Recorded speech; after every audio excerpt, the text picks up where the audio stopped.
Welcome back to Elon Evangelical. I hope we are all having a wonderful day. I'm in the car on the way to work this morning, and I thought I'd take the opportunity just to talk a bit about Elon. Lots of stuff going on. It's August 20th, 2026 right now. The Terafab has officially started construction. What is the Terafab? Well, it's going to be the largest building in the world.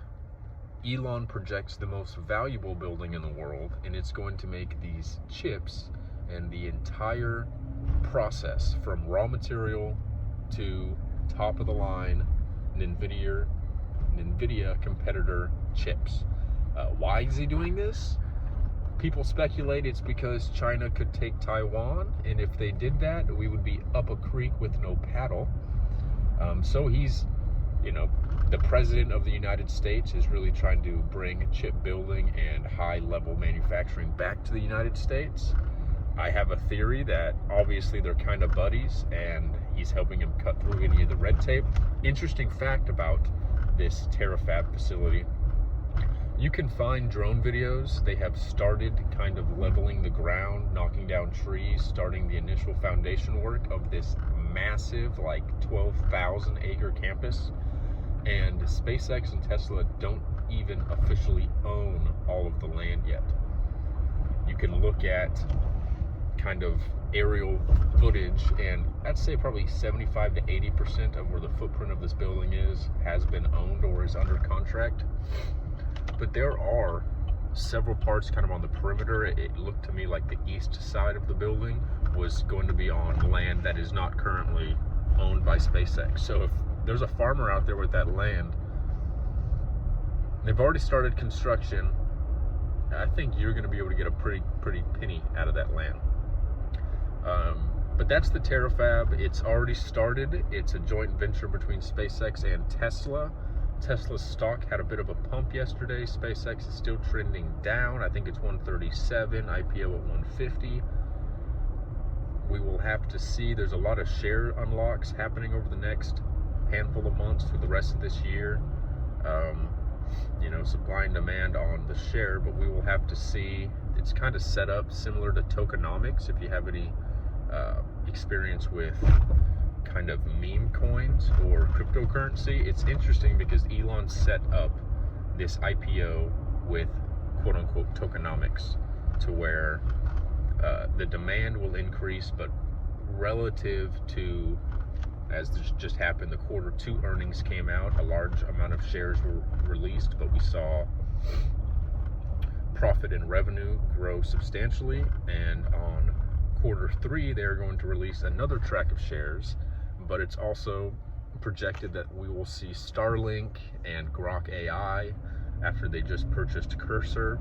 We're going to see Grok bots and just all sorts of stuff continue to dominate and bring in more revenue. There are bears out there who think SpaceX is going to end up in the 70s per share.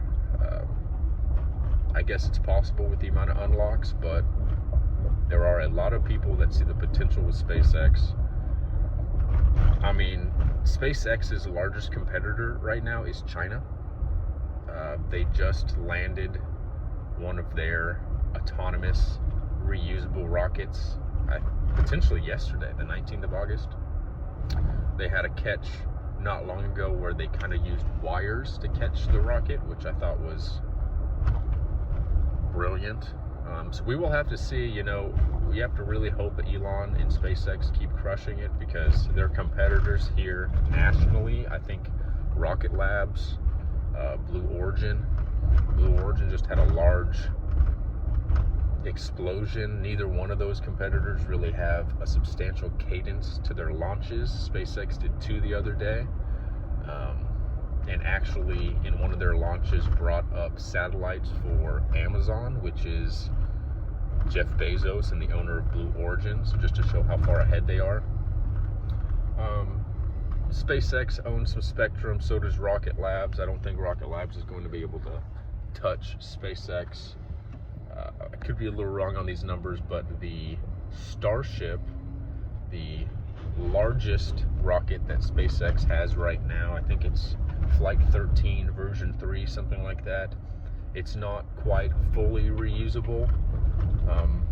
They're still working out some kinks there, but it will bring 100 tons of payload to orbit, and Rocket Lab's current rocket is 1 ton. So not only is SpaceX shooting a much stronger cadence of launches, it's about to be 100x the payload. So SpaceX really is orders of magnitude ahead of the field. I think we're looking at kind of the Portuguese developing the Mayflower or something like it. They're about to get to the new world and unlock a whole new sector of the economy we can't even fathom. That's what SpaceX is doing right now. It's exciting times. We're going to move over to Tesla, another one of Elon's projects. And I guess a big deal happened in Sweden recently. There was a large protest, and that has now ended. So there were lots of Tesla charging stations, thousands I believe in Sweden, that were waiting to be hooked up to the grid because the electricians were protesting. That has now ended, so a large amount of stations and infrastructure that is already built and in place in Sweden is about to come online, so we will see some more revenue there. I believe the Model 3, one of Tesla's vehicles, has been year over year one of the best-selling cars in Sweden, so it's a great market to have open up again. I saw that Tesla is killing sales in China, interestingly enough. China.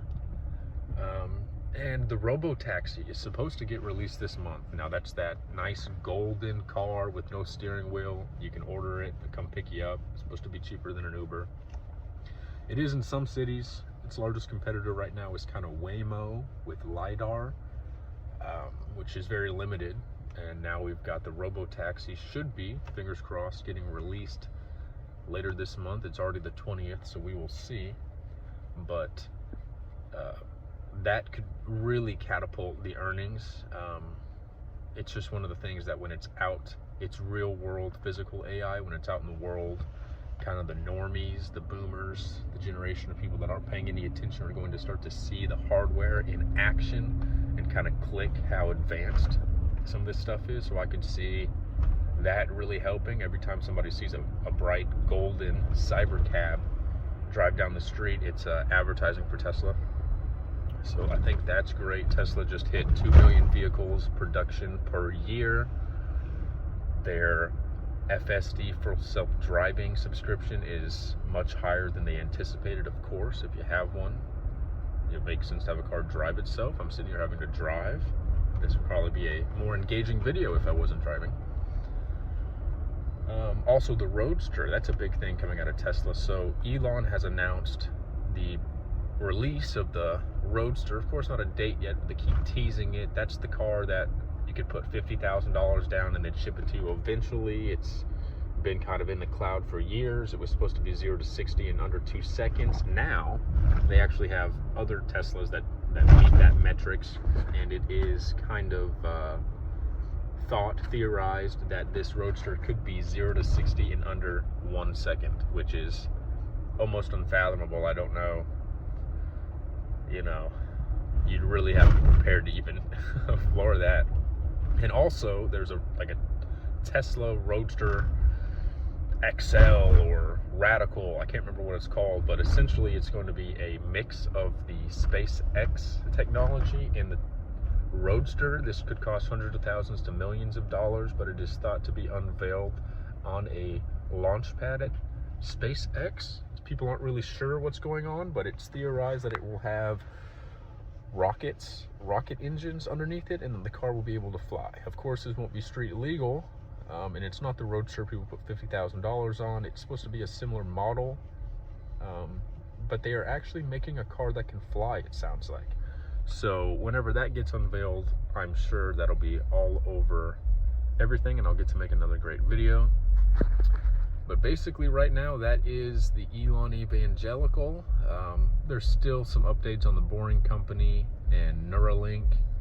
He's doing a ton of stuff. Just real quick, want to throw in there, SpaceX has an agreement with NVIDIA to purchase solely NVIDIA chips, which seems radical. Like, how did he have this relationship with NVIDIA and Jensen? And then you start doing a little bit of research and you see that Jensen sold his first chip to Elon Musk, I believe in 2016.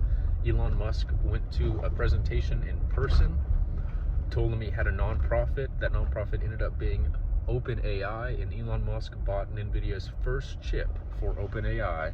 Just shows you how close he was to the founding of OpenAI, and it just shows you how he has brought Grok to the stage so quickly. He was there. He's been in this realm for 10 years. He bought NVIDIA's first chip. I looked at the stock price when that happened. NVIDIA was like $1. So it's crazy. Just really opens my eyes to what the future of Grok is going to be. They have that acquisition with Cursor. They figured out coding is important. He's going to have the largest data centers, the largest processors. They have the colossal building. He's building these data centers at like 75% faster than his competitors. They're about to put them in space. The processing power Grok is going to be just incomparable to these other models. And they are suggesting that Anthropic is going to go public with an IPO of around $2 trillion, which would be wild, because if all they have is AI and it's worth more than the SpaceX IPO, and SpaceX has AI, self-launching rockets, Twitter, and whatever the heck else they have, it's going to be hard for me to fathom that SpaceX does not continue to rise. So anyways, that was the Elon Evangelical update. Again, it is August 20th. If you have anything you want to talk about, anything you're thinking about, throw it in the comments. I'm gonna reply. And any suggestions, anything you want me to talk about, feel free to add it. Again, this is Elon Evangelical, and I hope you have a great rest of your day.